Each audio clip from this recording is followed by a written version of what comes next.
El carrusel es un periodo en la vida de la mujer, incomprensible todavía para el hombre promedio no iniciado en MGTOW, que pertenece al 80% de hombres ignorados por toda mujer carruselera.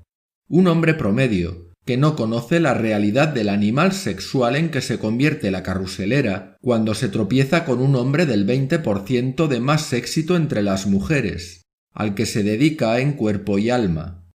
Normalmente, este hombre promedio conseguirá tener relaciones sexuales de vez en cuando y estará muy acostumbrado a rondar la zona de amigos de la carruselera. Ingenuamente se preguntará que dónde está la famosa tarta de la liberación sexual de la que tanto se habla, porque su trozo del pastel no lo consigue encontrar por ninguna parte, y mira que lo busca. O puede llegar a creerse que si él no se beneficia de una sexualidad plena, también tiene que haber por ahí muchas mujeres en su misma situación. Angelito. Desde los 18 años, o incluso antes, se le abre a la mujer moderna un periodo de frenesí sexual que todos los que no han sido invitados a la fiesta no se pueden ni imaginar. Este periodo es lo que se conoce como carrusel. La mujer joven se inicia en él cuando todavía es mentalmente inmadura debido a su juventud, pero muy poderosa en el juego de la seducción y el deseo sexual. El carrusel es divertido y maravilloso porque no implica ninguna responsabilidad. Se pueden encadenar parejas sexuales sin tener que pensar en el día siguiente. La mujer en el carrusel no piensa en labrarse un futuro ni en qué puede aportar a las personas de su entorno o a la sociedad. Todo lo que no sea vivir en el carrusel le parece un rollo, porque lo que quiere es alegría, fiesta y diversión. Consigue tanta atención de los hombres y tan fácilmente que se cree que todo gira en torno a ella, por ella y para ella. Como los niños en una feria, se ríe, se emborracha de luces de colores en cada vuelta y le parecerá increíble que tanta felicidad pueda ser posible. Por fin se siente viva.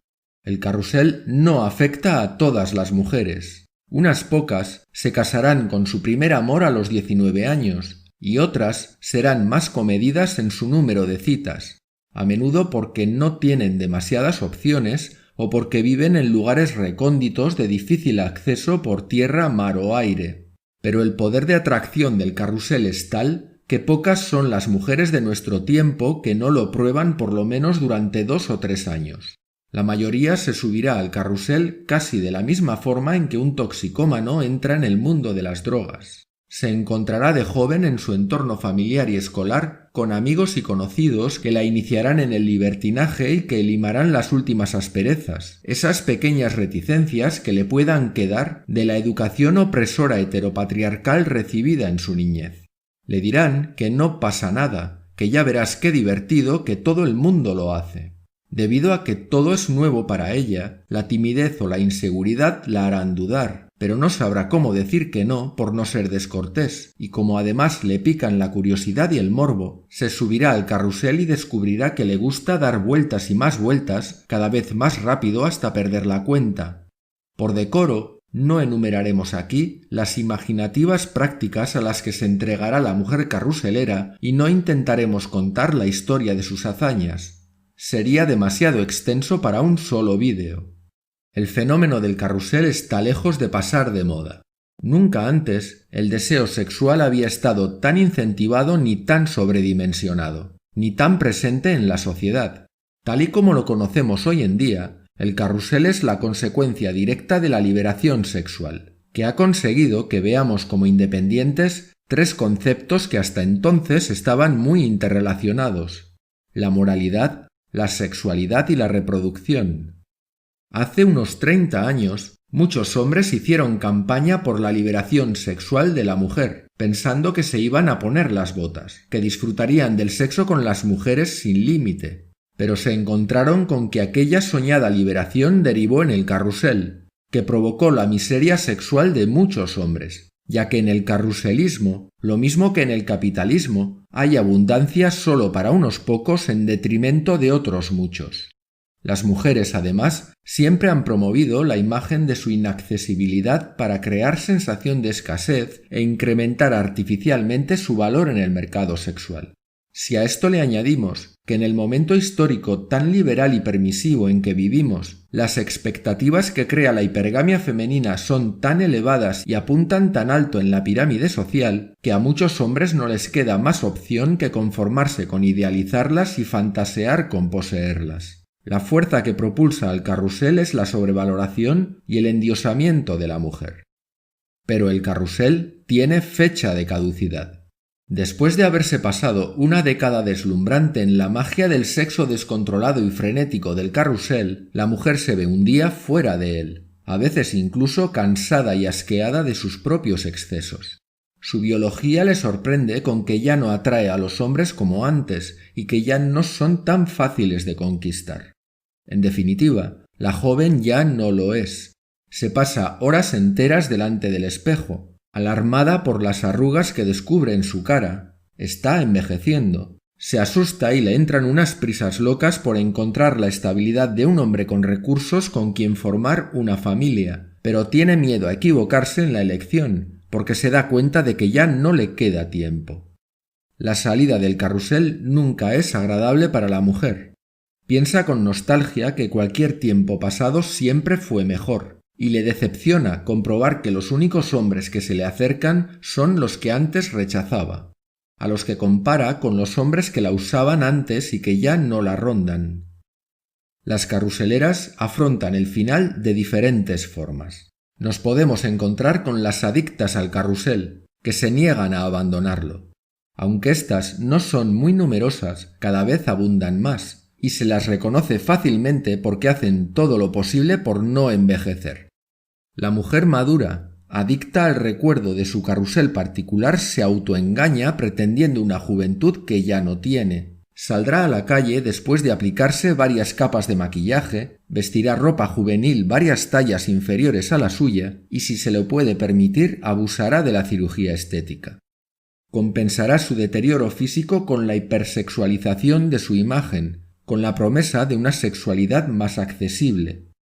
Todo en la adicta tiende a lo sexual, pues ella misma vive por y para el sexo, ya que a lo largo de su vida solo ha sabido valorarse a sí misma en función de su atractivo sexual. Probablemente terminará como una solterona, es decir, sola o encontrándose únicamente con hombres que se apresuran a abandonarla después del acto sexual. Como en un casino, estaba tan maravillada con lo fácil que era todo en el carrusel que olvidó abandonar la mesa de juego mientras ganaba y terminó desplumada.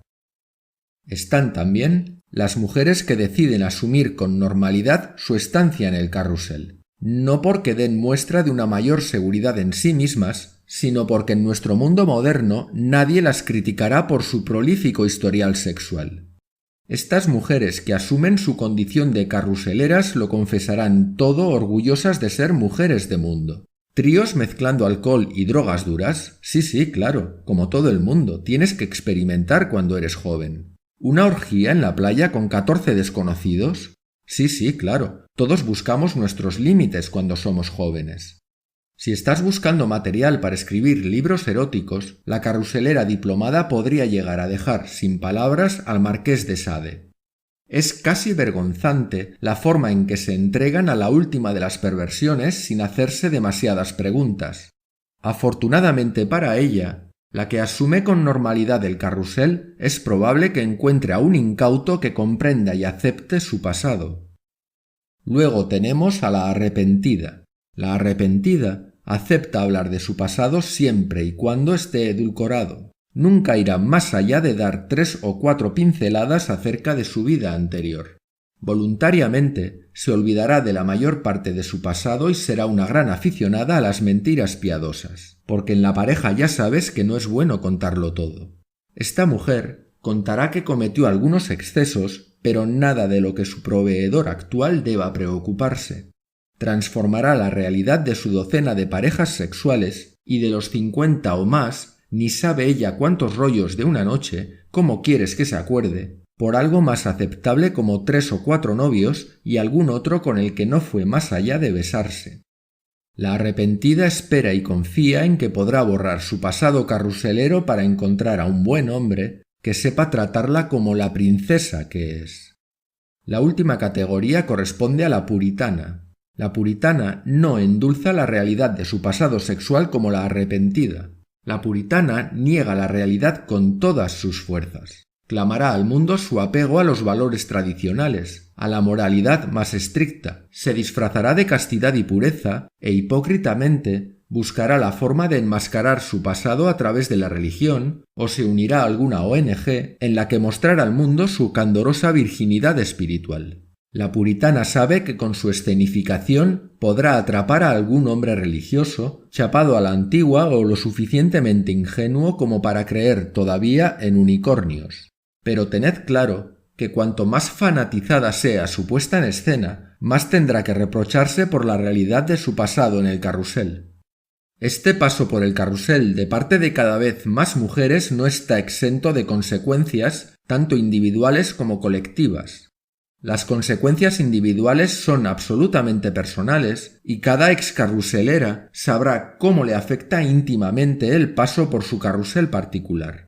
Subirse a él fue decisión suya, y como persona adulta y responsable no debería culpar a nadie de las consecuencias de sus propias decisiones. Pero colectivamente, el hecho de que cientos de miles, incluso millones de mujeres actúen de manera similar, tiene que forzosamente influir y condicionar el modo en que evoluciona una sociedad, transformándola de alguna manera. Concretamente, el carrusel de la liberación sexual representa el cuestionamiento del principal contrato social que ha caracterizado la relación entre hombres y mujeres durante los últimos 5 o 10.000 años: la monogamia. La selección de una pareja reproductora es para cada uno de los dos sexos una función psicológica y biológica profundamente arraigada en nuestra vida. Está tan integrada en nuestro comportamiento habitual que con frecuencia ni siquiera nos damos cuenta de cómo condiciona nuestro comportamiento. Para que una especie sobreviva, debe producir descendientes, y esto suele ocurrir de dos maneras. Una, generando una gran cantidad de crías, como hacen los peces o los anfibios, desentendiéndose luego de su cuidado, de tal forma que sólo las mejores sobrevivan. Y otra manera, que consiste en generar unos pocos descendientes a los que sus progenitores cuidan para garantizar su supervivencia. Esta última opción es la que adoptaron los seres humanos. Las mujeres, a lo largo de su vida, tienen la capacidad de engendrar unos pocos niños que requieren atención y cuidado durante muchos años antes de poder mantenerse a sí mismos. La consecuencia evidente es que para una mujer la mejor estrategia reproductiva se basa en la hipergamia, en compartir el patrimonio genético con el mejor hombre posible que proporcione una descendencia sana y que se beneficie además de la protección de uno lo suficientemente poderoso como para garantizar la supervivencia de los niños hasta el final de su adolescencia. Por el contrario, para un hombre, la estrategia óptima sería extender su esperma tanto como pueda en la vagina de tantas mujeres como le sea posible. Siguiendo esta estrategia, nunca puede estar realmente seguro de que los niños vayan a ser suyos. De ahí que multiplique las posibilidades. Estas dos estrategias contrapuestas conducen a un hecho simple. Los machos compiten entre sí por el acceso a las hembras, mientras que las hembras compiten entre sí por el acceso a los machos de calidad. Los machos que pierden en el juego de esta competencia no se reproducen. Las hembras que pierden se reproducen, pero con parejas de calidad inferior a sus expectativas.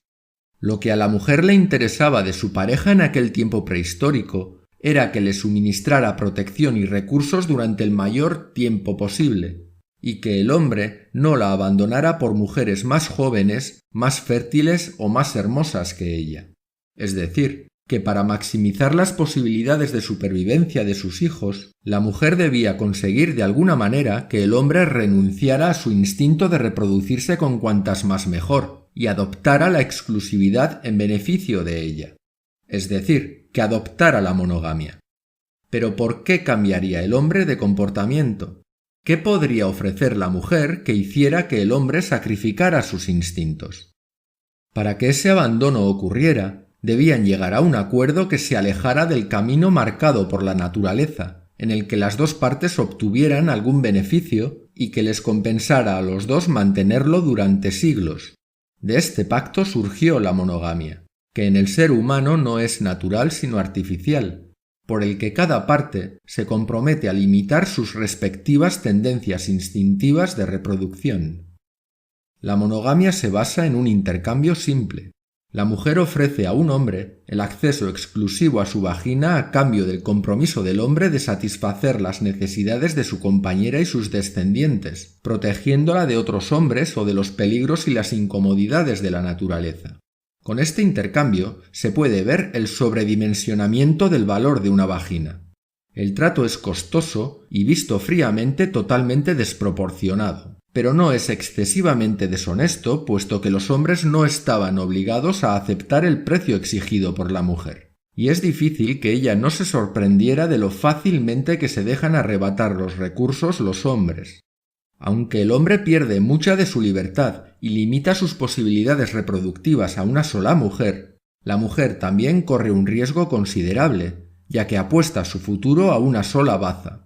Pero este cambio hacia la monogamia no fue solo inducido por la mujer, sino también por los familiares de la mujer, muy posiblemente por sus hermanos varones.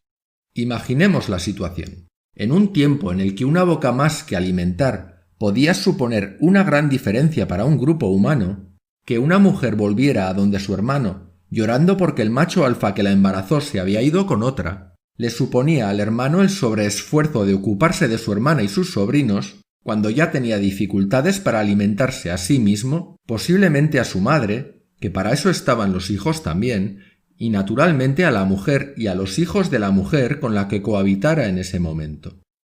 A ese hermano le interesaría más que a su hermana la mantuviera el hombre que la abandonó, por lo que le faltaría tiempo para organizar una batida con algunos primos y amigos, para localizar al huido y obligarle a que se ocupara de la disgustada hermana y de sus desamparados sobrinos. Para la mayoría de hombres, el paso a la monogamia fue en general un acuerdo aceptable. No solo les permitía retirarse de la pelea permanente por el acceso a las mujeres, sino que podían dedicar el tiempo y la energía liberados de esta manera a desarrollar la comunidad.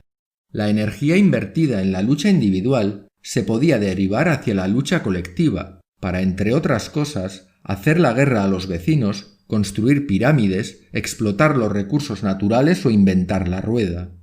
Por añadidura, el hombre estaba más tiempo disponible en el hogar, por lo que el padre se pudo involucrar más en la educación de su descendencia, lo que optimizó la transmisión del conocimiento intergeneracional. La mujer, por su parte, se privó de la posibilidad de pasar de un hombre a otro para asegurarse el acceso a un proveedor protector, incluso cuando fuera ya demasiado vieja o demasiado fea para poder atraer a nadie. Pero el aporte a la pareja monógama no era igualitario. El mayor gasto energético recaía en el hombre, quien aportaba la mayor parte de los recursos necesarios para el sustento de la familia, por lo que el hombre tenía más tentaciones que la mujer para deshacer el acuerdo, renunciando a sus obligaciones y marchándose a otro lado. Es para evitar esta huida del hombre que, por ejemplo, la familia de la mujer aportaba una dote al hombre en el momento de la unión en matrimonio como forma de compensar que el hombre asumiera la carga de mantener a su mujer. Históricamente, todas las sociedades han estado obsesionadas con la figura de la pobre madre abandonada por el malvado de su marido. No es por casualidad que en los últimos siglos todos los desarrollos sociales y legales relacionados con la familia, la reproducción y la sexualidad se hayan hecho en beneficio exclusivo de las mujeres.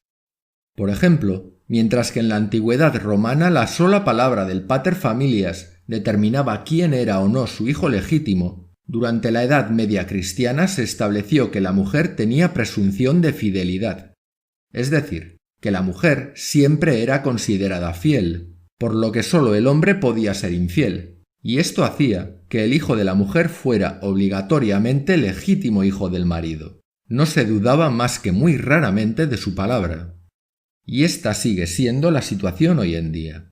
Ni tan siquiera una prueba de ADN negativa para el hombre que la mujer dice que es el padre le exime a ese hombre de la responsabilidad de ocuparse del niño. Durante el siglo XX existen muchos ejemplos que atestiguan la destrucción progresiva del papel y la autoridad del hombre en los países occidentales, mientras que las mujeres reciben cada vez más ventajas y más recursos por parte del Estado sin que se compense a los hombres rebajándoles las obligaciones materiales en la misma proporción. La autoridad simbólica del padre sobre la familia y los niños se ve limitada y en ocasiones incluso abolida. En muchos sentidos, es el Estado el que toma el lugar del padre y por tanto el padre es despojado de las ventajas que tenía en la pareja y en la familia. Aquellas ventajas que hicieron posible que el pacto original de la monogamia fuera justo, ahora se perciben como injustas para la mujer.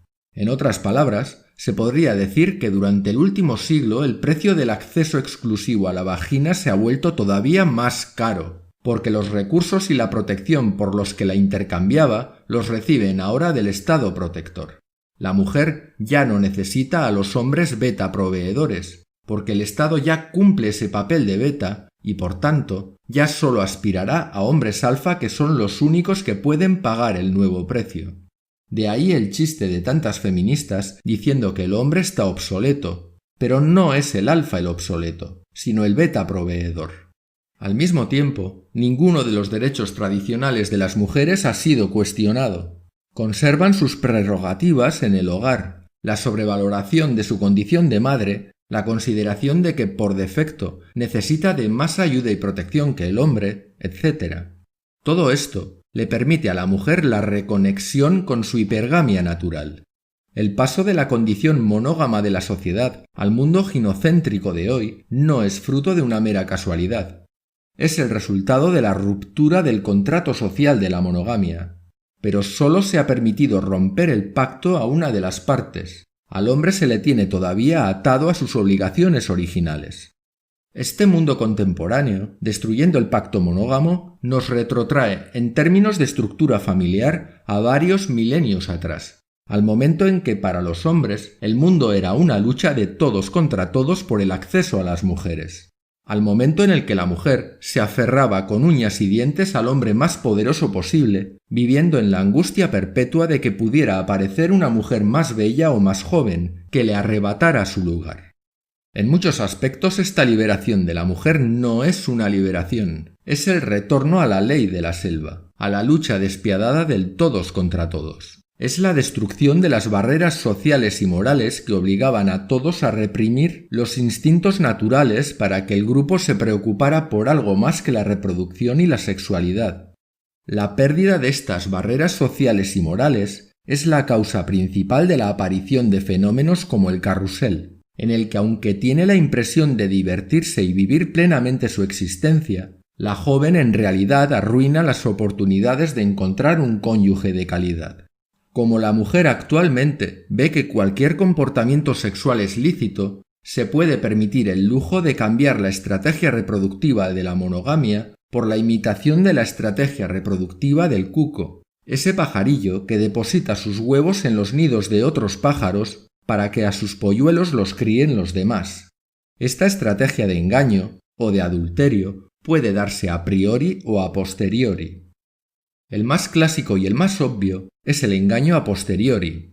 Básicamente, consiste en establecer un pacto monógamo con un hombre que puede ser un buen padre y esposo, para luego, a través de una relación extraconyugal, engañarle con otro e incluso tener un hijo con ese otro, haciendo creer a su marido que el hijo era legítimo.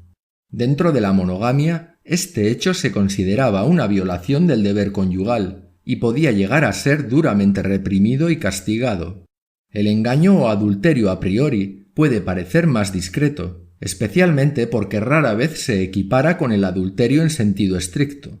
Esta estrategia consiste, de hecho, en hacerse embarazar primero por un chico malo con un buen potencial genético, para luego descubrir inocentemente y como si no se lo esperara que ese chico malo realmente era malo como padre y proveedor. En tiempo récord, a veces incluso antes de llegar a dar a luz, esa mujer embarazada de otro se habrá buscado a un caballero blanco dispuesto a renunciar o a diferir su propia reproducción para criar a los hijos de un extraño.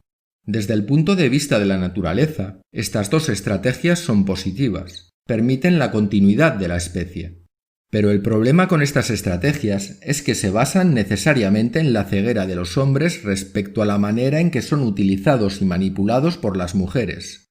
pero estén ciegos o no, cada vez más hombres sienten intuitivamente que algo está mal y sospechan que el juego está amañado. Nos podemos encontrar, por una parte, con el grupo de los sumisos, que a cambio de la esperanza de acceder a los genitales de una mujer de cuarta mano, reprimen sus instintos y aceptan su papel de hombres dominados, lo que se traduce en muchos casos en su esterilización virtual. No tendrán descendientes o una descendencia más restringida de la que desearían. Estos son la mayoría de los hombres bajo la píldora azul, que aceptan servilmente el papel de engañados a priori o a posteriori. A pesar del engaño, aceptarán dedicar su tiempo, su energía, sus recursos y su capacidad de amar a una mujer que está sopesando fríamente qué situación le conviene más materialmente para maximizar la extracción de recursos de su hombre proveedor, si seguirá en pareja o si se divorciará. Luego tenemos al grupo de los que rehúsan relacionarse con mujeres a largo plazo. Son los hombres que se dan cuenta de la monumental estafa que supone un sistema que les exige que paguen y contribuyan para sostenerlo, sin recibir ningún beneficio a cambio. Este grupo puede considerarse como el de los hombres que han tomado la píldora roja. Este grupo es muy diverso y está compuesto por aquellos que simplemente rechazan cualquier relación duradera con una mujer, en la opinión de que hoy en día no se dan las condiciones adecuadas para que formar una pareja sea una opción deseable, y por aquellos que se emparejan de todos modos pero siguiendo unos criterios específicos propios, como por ejemplo, descartar a las madres solteras o a las mujeres con demasiado kilometraje. Finalmente, tenemos al grupo de los hombres simplemente confundidos, y realmente tienen motivos para estarlo, pues vivimos en un mundo que nos exige que cumplamos con nuestras responsabilidades como hombres, pero que limitemos nuestros instintos.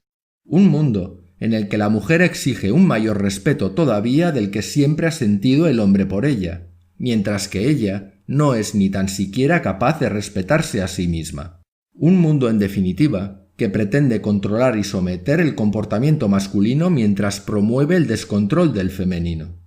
Algunos de estos hombres confundidos caerán inevitablemente en la misoginia y en el rechazo puro y duro a la mujer, pero otros querrán buscar las respuestas a todas las preguntas que se hacen y terminarán ayudados por Internet ingiriendo la píldora roja. Este riesgo de una toma de conciencia masiva de los hombres sobre la realidad de las relaciones de seducción y sexualidad, poniendo en evidencia las estratagemas manipuladoras de las mujeres, es algo que debería preocupar a las mujeres.